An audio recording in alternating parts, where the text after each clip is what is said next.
existence is all at play in his mind, and you are watching one story. Help me.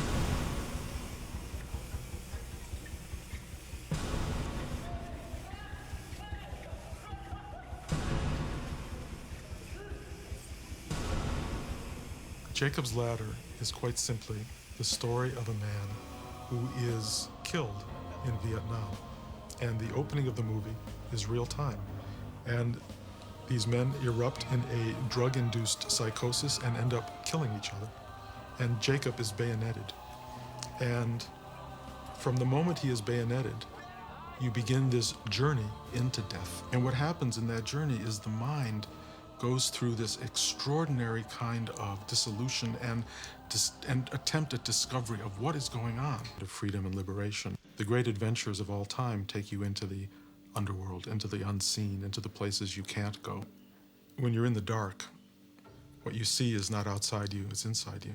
And that the images that start to arise within you are from somewhere deep in your own psyche. When I first wrote Jacob's Ladder, part of my conceit, in a way, was to bring... Pick up Jacob's Ladder and you look at it and read it through, you say, this is magnificent. But how do you do it? Where do you begin? Where's the middle? I mean, what is it? It's fantastic. It's an exciting project, and only a person that's very brilliant, as I feel Adrian is, can do this. I didn't do this film in a conventional way. I did it with all of the special effects being in camera, being at the time, which sort of made it nightmarish, I think. I'm sure it's the most difficult way to do it. But I think maybe it has a kind of a different look because it was real, because there was nothing that was make-believe, you know what I'm saying? There was nothing that was optical, really.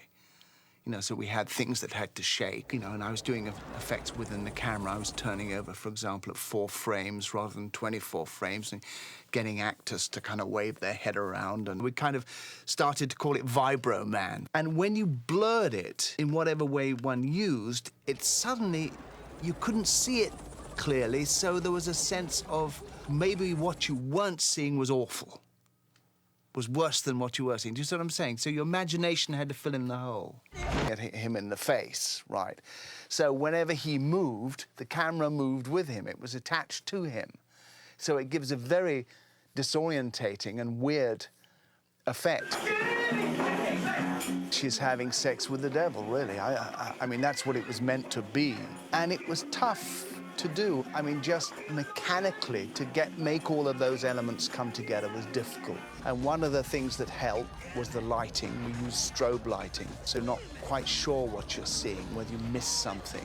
But you had to tie together all of these elements. You had to tie together a stuntman waving one wing, so-called, you know, this kind of thalidomide sort of rib-like thing that it represents the wing of the devil, if you like, and we had hooves that, again, were kind of looked sort of thalidomide. They looked sort of flesh-based. They didn't really look like an animal's hooves.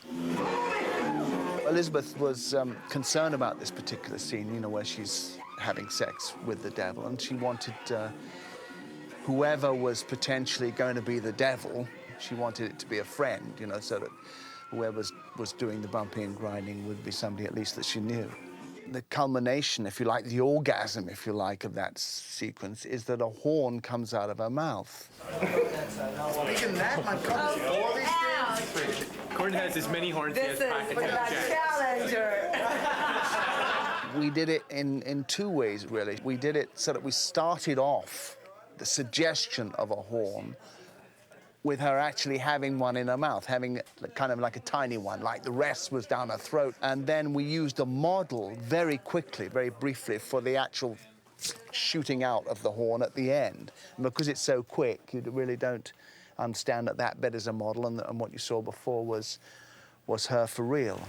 Yeah, but you can't push it up. But that's pretty fucking good fun. That's gross, isn't it?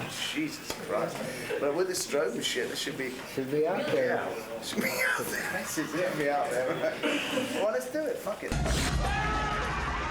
Is part of the force of darkness, and it really does allow you this moment of trying to be able to separate from Jesse and realizing that you want to get away from Jesse. You want to reach for the goodness, the light, and you are fearful of her and her presence. The special effects people did, very believable gore. And I mean, I would walk in and go, oh, I'll open my eyes and you say, roll it. Case, as it will ultimately be in every one of our cases, we all have to, at some moment, learn that the release from the struggle is the letting go. If you're frightened of dying and you're holding on, you'll see devils tearing your life away. But if you've made your peace, then the devils are really angels, freeing you from the earth.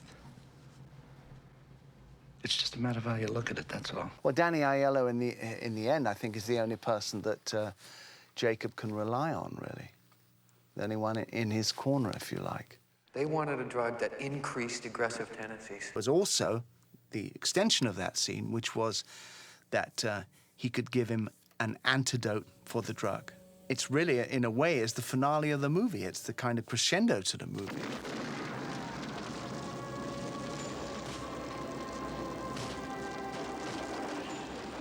But then, once again, after the antidote scene, you understand that it hasn't worked and that he's continuing on this agonizing trail. Dream on. Jesse, what are you doing here? I've been waiting for you. Jesse's transformation was to try to carry us beyond the simplistic resolution that now exists in the movie. It was trying to show the completion of Jacob's journey, his ability to have confronted the demonic, the angelic, the extraordinary transformative aspect of who she is, this being that liberates, into something that really frees him. And because he does not have that confrontation in the movie, something is missing. And I think a lot of people who watch the movie know that. When she transforms, and via her transformation, we end up with him looking at himself, seeing himself. So you understand, or it's a question mark whether you understand, but you understand that Jesse is a demonic invention of his, if you like. And at that stage of the movie, and I think the actual scene is rather good. I mean, I'm quite proud of the scene.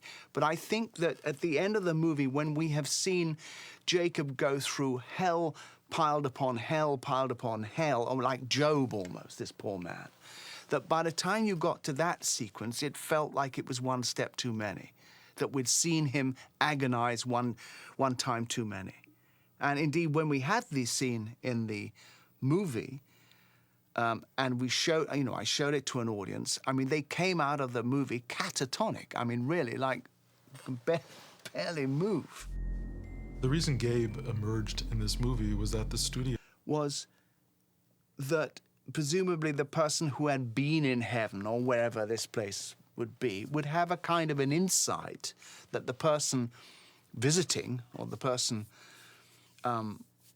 coming there wouldn't have, so there would be a kind of an interesting role reversal. I love the idea of the character of Gabe, the child, effectively being an adult for his father and looking after his father, because he knew the ropes, he knew what was going to happen. This extraordinary process of dissolution in which we are compelled to hold on to everything dear to us. We're compelled to hold on to our children. We're compelled to hold on to those we love. We feel guilt about the things we didn't do.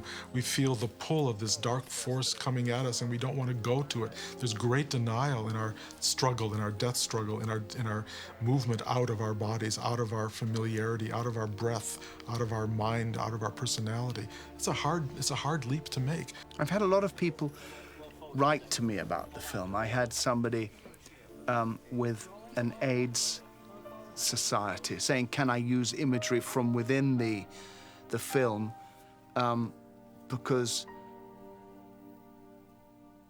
they thought that the film had helped friends of theirs in the dying process. And that's immensely rewarding, I think, if that's the case. Because I hope that the movie helps you to deal with that in some little way.